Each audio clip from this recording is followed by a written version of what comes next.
The first thing you will see when your machine is ready for you to engage embroidery are these 4 folders. I'm on a 700 series module, and you will have 4 folders.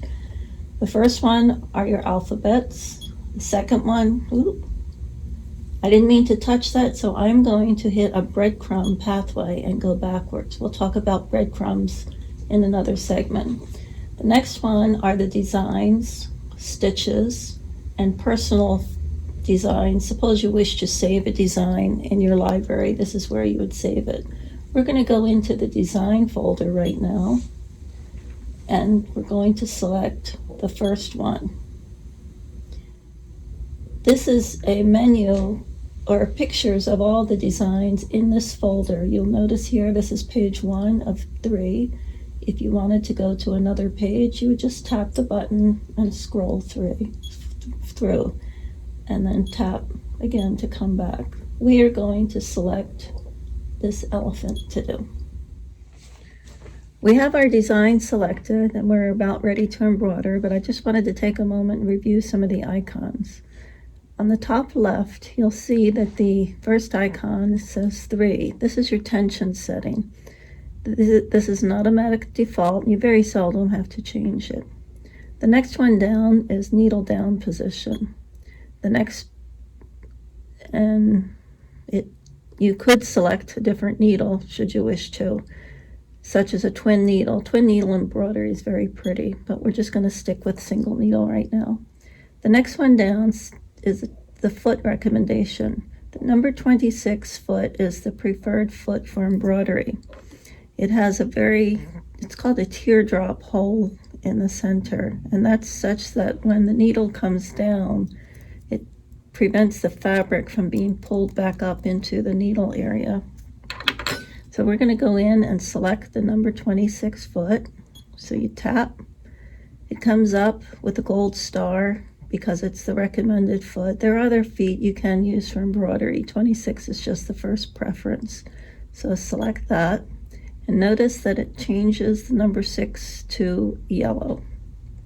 Let me X out of that. The next icon down is the oval, is the hoop size. For this, it's the oval. The machine will always pick the smallest hoop that the design can fit in. And that's just because it gives a better stitch quality without bunching and stretching the design. The next icon down is the stitch plate. Here it recommends that this is a 9mm stitch machine, and it's recommending the 9mm single stitch plate. So we're going to go in and select it. And it's the one with the little hole, again, such that when the needle comes down, the fabric tends not to jump back up through the hole. So we're going to select that. And again, it turns yellow to let us know that we have changed from the default. The next icon down are your feed dogs, indicating that yes, they are down because this again is yellow. And then the bobbin binder.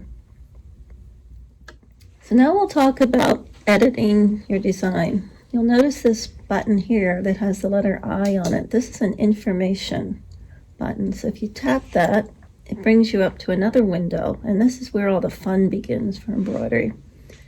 This top icon here, if you tap that, it's a directional icon.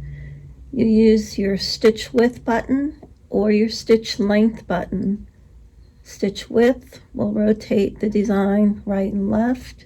Stitch length will rotate the design up and down. And as you're turning the keys, you'll see that the outline has become yellow. And that's how you know you've made changes. To quickly get them back to 0, if you just tap the box, and it jumps the design back to the beginning. Then using your breadcrumbs, which are menu paths here, tap the I again, and it takes you back to the edit function screen. This icon here that looks like a circle is a rotate button. If you wish to rotate in degrees of 90, you could just tap that, and it will take you around in a circle. If you wanted to do smaller increments, you could use your stitch width button and change the direction in increments of 1. Again, tap the button to get back to 0. Use your breadcrumbs, go back. This is a favorite button of mine. This is the proportional rescale button. Notice that you have 2 dimensions here, both set at 100%. See the lock in the middle here? This locks both ratios such that you will expand height and width to the same degree, and you can use either button. See how it grows? Again, tap the button to get back to 0. Now suppose you only wanted to make it tall in the up-down dimension. You'd take the lock off and then use your stitch width button, and it would grow or reduce. And the same with stitch width. There, it would only grow in one direction. Locking the key is a lot easier because it maintains the integrity of the design a little bit better. And then if you wanted to get back to 0, you'd just hit the keys. Back to I with the breadcrumbs.